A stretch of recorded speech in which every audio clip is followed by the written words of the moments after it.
It's really important, I think, to be aware of who the enemy is in this dynamic. Who's the enemy? Is it Ann Watts' little girl who is too frightened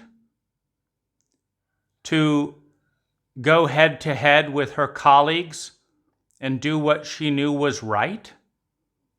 Ann Watts told me flat out, "That man is dangerous," referring to Peter Sandhill.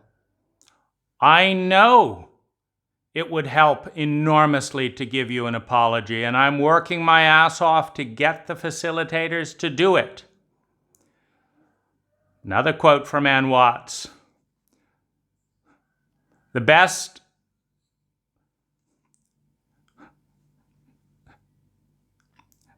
I can say is, this seems like an abuse reenactment of your childhood, and hopefully it hasn't done as much damage. She acknowledges that it's wrong that High pretends this is not a High issue, and she is silent. Is it the scared little girl of Ann Watts who can't do the right thing when it brings her toe-to-toe with fear-based dynamics in her colleagues?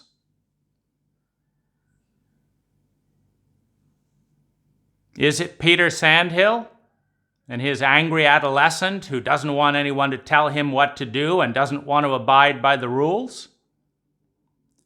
Is it Peter Rangel's arrogance, pretending that he has no responsibility after helping to train a sexual abuser and not declare their license? Is it the silence of the team not wanting to fight the facilitators? The only team member who gave me substantial help in this dynamic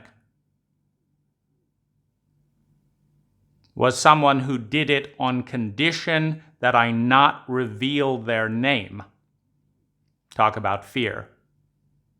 Fear of what? Fear of being knocked off the team. Fear of losing love and belonging. She knew what was going on. She knew the game.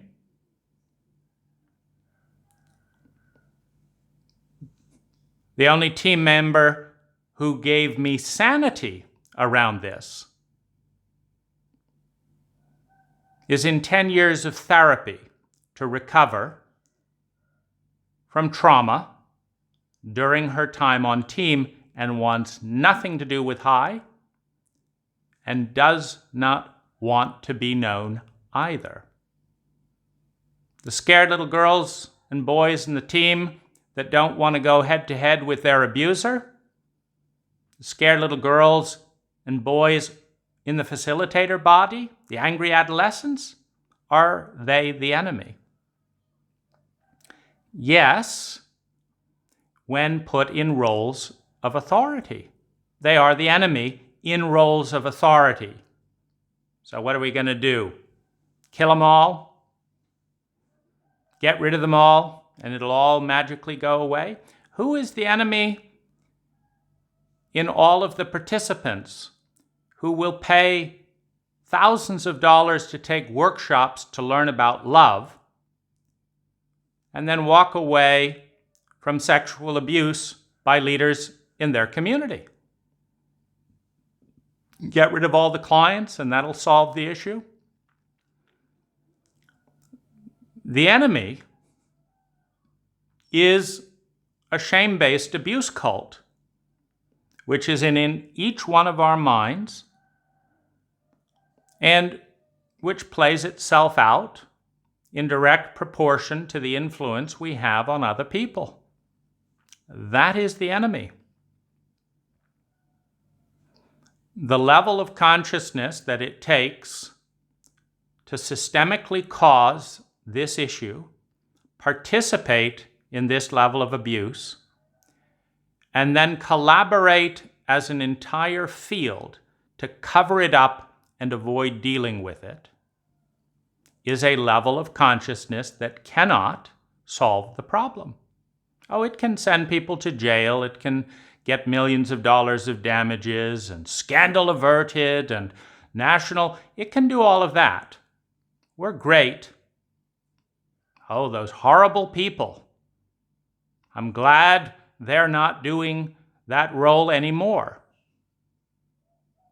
And so what does it do for the next incompetent, emotionally illiterate, shame-based, trauma-based, traumatically illiterate human being that says, I know, we should start a New Age community, and proceeds to set up a structure such as the Human Awareness Institute, it's a lovely name, and advertise their services. We're committed to everything good, all those good things, that's what we're committed to. Everyone winning, yes, we want that. Love, we want that. More sex, we want that. We want pleasure, we want everything to work out well. But don't you dare ask me to deal with my abusive parents. Don't you dare ask me to change my lifestyle in an abuse cult. Don't ask me to face my own chauvinism. Don't ask me to look at my shadow. We're here to help. We've been doing that for hundreds of years, and we love a good scandal in this cult. It's wonderful to pin all of our incompetence on the next leader to fuck up, which they will, by the way, which they will. Leaders are not any better than anyone else. They just have the stupidity, in many cases, to think that they are. And we gratefully cling to them. Thank goodness someone knows what they're doing or says they do. Take my money and tell me what to do. Be the new parent in my abuse contract. No, the enemy is not Ann Watt's child, or Peter Sandhill's angry, defiant adolescent that isn't going to be told what to do and knows better than everyone. The enemy is the pattern. And patterns do not change without waking up, which means more responsibility, ability and willingness to respond with everyone in the pattern. You kill one dictator, you'll get another. Get the president out of the White House. That'll solve it. Like all the last presidents. Really made a difference, didn't it? Oh, isn't it wonderful to project all of our ignorance and our fear onto someone else who's willing to take charge? I've spent a lot of time looking at the system and, of course, getting to know it through the most important trauma of my life, being sexually abused by my therapist and having it covered up by my other therapists, and then being sold out and pushed out for telling the truth. The biggest trauma of my life. It's the biggest trauma of my life because it was amplified 1,000 times with vulnerability, proximity, and psychedelic drugs. It was not the biggest trauma of my life in terms of it being more abusive than this high relationship or this high relationship or this non-high relationship or this parental relationship. And pain is a teacher. You got to wake up at some point in order for a system to evolve. You got to admit this isn't right. Sometimes it takes massive amounts of pain to do that. That's generally how we learn as a cult. We're not doing asteroid prevention right now. Why not? I think we've got 100,000 unknown objects heading in Earth's direction according to the best studies of today. Where's the asteroid prevention fund? Well, we'll wait until we have another major collision or catastrophe. Then we'll deal with it. And This is trauma fear-based thinking. It pervades our cult. I had to go to Denmark in order to discover a startling fact. The Danish people do not have the low-grade survival-based anxiety that hums within the American psyche. We're terrified as a cult. We don't have the maps to deal with the crises we are creating in our denial and in our addiction and in our fear of admitting that we're wrong, fear of admitting we're making mistakes. So the key thing here is awareness and personal responsibility. How many people have been sexually abused at high? 1,000, 10,000? It's a lot. It's a lot. Of my 30 lovers within the community, a number had sexual abuse histories. Some were reenacting that out in the community, on team and off. Do the math. The key thing is awareness of the pattern, not the people playing the pattern. It's easy to get fixated on the people. Those are the scapegoats. Dane's talking about things we don't want to listen to. Get rid of him. Great. Fine. Dane finally proved sexual abuse with this facilitator and the cover. Fine. Get rid of them. Get rid of them. But put new people in place in the same system. Then it'll all be much better. You got an abusive person. You had an abusive person before. You had an abusive person before that. Get rid of them. Find a new abuser. And your relationship will magically work out. It doesn't work that way. It doesn't work that way.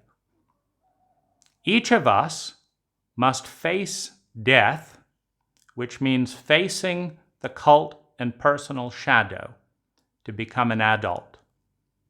If you're running from the fear of a child's version of death, you're not an adult.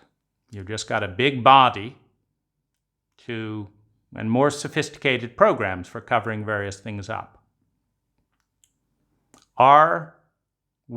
Is there even a small minority? Are there 10 people within the high community that actually want to shift the pattern? Now, this doesn't mean community cohesion. It doesn't. People who are not ready to take responsibility will find another abuser very easily in this cult. They'll blame they'll blame the facilitator, They'll go off and find a new cult who will promise to teach them love and all this wonderful thing if they just give them their money, and they'll continue to find new abusers. It's one of the reasons I'm not rushing into new therapists and all that. Let's find a new therapist to heal the insanity of the old therapist who was trying to repair the damage of that therapist, and my life will be saved. It is a very challenging thing to let go of a familiar paradigm and system of doing things and embrace something different. And most people would rather die than face the pains and traumas in childhood clearly enough to sort out their role in that dynamic. Most people would rather die, and they do. Slowly, by addiction, with abuse, with self-punishment. They do. We do. If not the physical body, in a deified materialist paradigm, we kill off our hearts and minds, live lives of quiet desperation and mediocrity on the inside, hoping no one will find out the emptiness that we create when we banish so many parts of ourselves into the cult shadow, being ashamed that we have victims of trauma and abuse in our psyche, rather than giving the shame back to the cult who abused them. I'm saying there's nothing wrong with this terrified child that only knows how to lie, but there's something rather wrong with a cult that does this to so many 6-year-olds. This is a crisis of consciousness that can only be resolved with consciousness, which only emerges as more data, as we are willing to let the anomalous data that is hovering on the edge of our little box come in and shake up our paradigm. 10 people out of thousands would be quite an accomplishment in that dynamic. But will anyone show up to learn what they have to say? Or is that too frightening? We have systematically attacked and killed off. In the Christian paradigm, we killed and attacked Christ.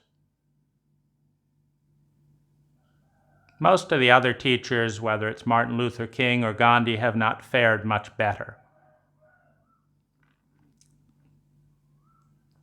This is going on inside our minds. One part wants to wake up, and another part is scared.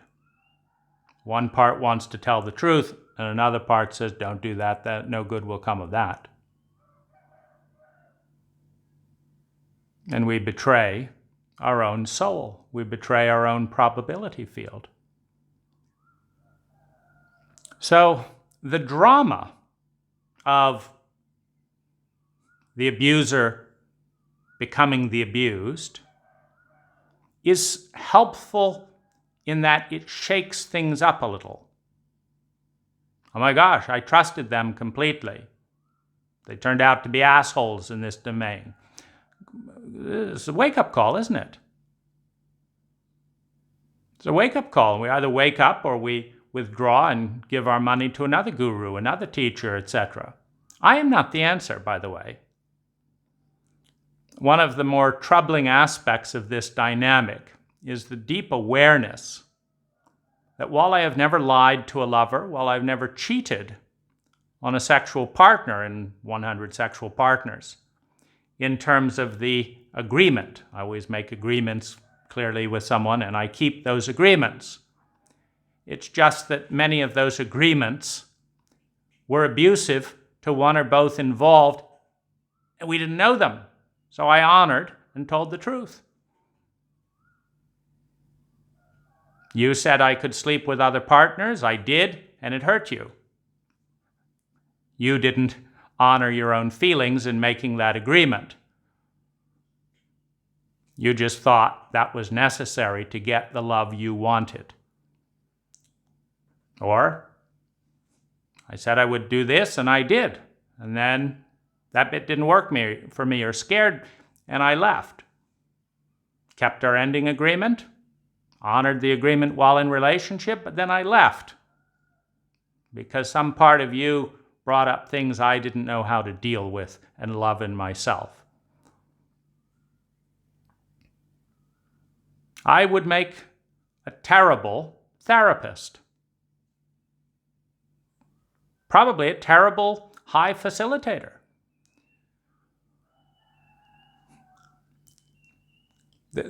There's no movement through this without each person involved facing the entire fractal pattern of this within their childhood and within the cult, which will bring up the fear of dying. Because we look to our cult and we look to our therapists and we look to our parents to survive, feel secure, feel a sense of love and belonging, develop our sense of validation and self-esteem. And what's handed to us is an abuse contract. Don't point out this thing about me or I will leave you. Why do you think Sarah puts up with this bullshit with Peter. He'll leave her. He'll leave her if she confronts him with the truth. So she has to enable him if she wants some sense of love and belonging. So do you punish the abused child in Sarah? Or what about the abused little boy in Peter, which he said Sarah never honored? Wouldn't hold him. Well, when you don't know how to love the facilitator's little boy and little girl, when they don't know how to love the little boy and little girl inside, and when they don't love the little boy and little girl in each other, you have an abuse contract. You have to decide politically, sociopathically, adaptively, how am I going to secure my sense of love and belonging in that situation? So the people are not the enemy. The operating protocol is the enemy, which is why I ask anyone who wants to have a constructive impact in anything that's going on to focus on the pros and cons of different protocols and technology. It is a fact that if I had had a truly independent board of competent people looking over this, they would not have bamboozled the board into such stupidity. Well, who's going to make the facilitators challenge themselves with an independent board, if not you and I? Do they do it out of fear? If we don't do it, we'll look bad. Is that a start? You see, it's a tricky situation waking up. And I do not have the answers. I have more of the questions and more of the technology and suggestions because I've spent 1,000 hours studying the issue because I understood it wasn't personal. It isn't. It is not personal. It's not personal the way your children will be abused by you and our cult. It's just what happens. We pass on the cult software we are given, perhaps with some modifications. In a sociopathic environment, we modify the sophistication of our defense. And that would be the absolute worst thing that could happen here, in my opinion, is that the sociopathic defender of survival and security and love and belonging in the facilitators and at high figures out every area that they were vulnerable to being seen and busily covers it all up so that the next person doesn't have a recording, doesn't have this, that there's a disclosure. They have fill out contract. If you use a high facilitator at our recommendation, you cannot sue high. That's a nice thing to put in. That way we don't have to train our facilitators to be competent. Survival of a defunct system is not the goal. We don't need a new organization committed to this and that and the other that knows how to survive while participating in a sociopathic betrayal. But you cannot give to another human being what you have not given within. And you cannot give to yourself what you have not received from one competent source. And the biggest joke of all, and an eye-opener in this dynamic for me, is that 90% of the sanity and healing either came from within or from a transcendent non-human source, meditation. Looking for that pattern of what love and honor and dignity, etc., looks like, by ignoring what the human beings around me are doing and attuning to that and getting a sense of that. How do I find my dignity and value when surrounded by an entire community who will participate in the sexual abuse and minimizing of it and go on as if nothing has happened? How do I go away when that just echoes the parental dynamic and then the therapeutic dynamic and then the community? How do I go away knowing that I'm valuable? Because if I'm going to treat other people with any sense of respect, and I do not claim to be terribly great at this, but if I'm going to do that, I'm going to have to respect what is good and decent within me, while it is being systematically cut to shreds by many of the human beings that I've chosen to associate with. How do we do that? And one of the reasons I've documented this entire thing, meaning I started making videos very soon after this and recording things, and there's all the high email address things. I want to create a map for how you and I can get out of this dynamic, which means it's got to come to awareness. To come to awareness, it must be put into language. That means someone has to say it. Because language is the only way we think. You cannot think a thought without language, which means that someone needs to say all the things that we need to think in order to see clearly enough to part the veils of the cult and pass through. So, by all means, protest the facilitators. By all means, challenge the abusers. By all means, protest the parts in each one of us that sets up the victimization dynamic. But I have not met the high person who is not complicit. I have not met the culture that isn't complicit in this. So the whole point of protesting out there is to teach ourselves how to protest the betrayer inside. The one that says, oh, I think that uncle is abusing that 6-year-old little girl. I'm not going to do anything about it. More importantly, who was around for that uncle when he was being abused? Every single thing we give out, we have received from our cult. We just are in a denial pattern that protects what makes us feel familiar, comfortable, known. When we stop treating the inner feminine in men like shit, courtesy of women and men in our cult, we will stop raising men who abuse women and feminine men and treat them like shit. It's that simple. It's that simple. But how easy is it to face the chauvinistic sociopath within and to confront death in order to fight the good fight within each one of us for something more? That's the real issue. If there's a court case, it is simply to bring that fight into cult awareness. That will not change the power dynamic. If President Trump is impeached, it's not happy days. We elected him through passivity, through any number of things.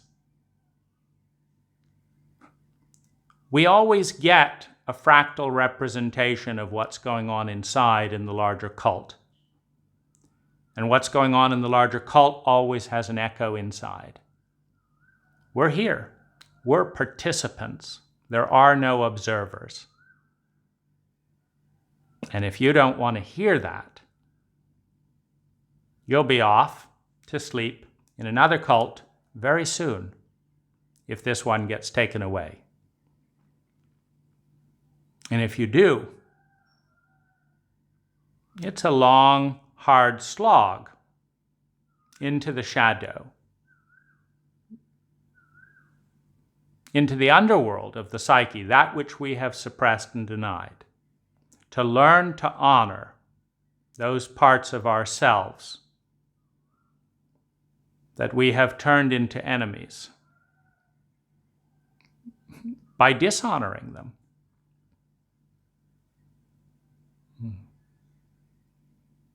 And thank you for being willing to wake up.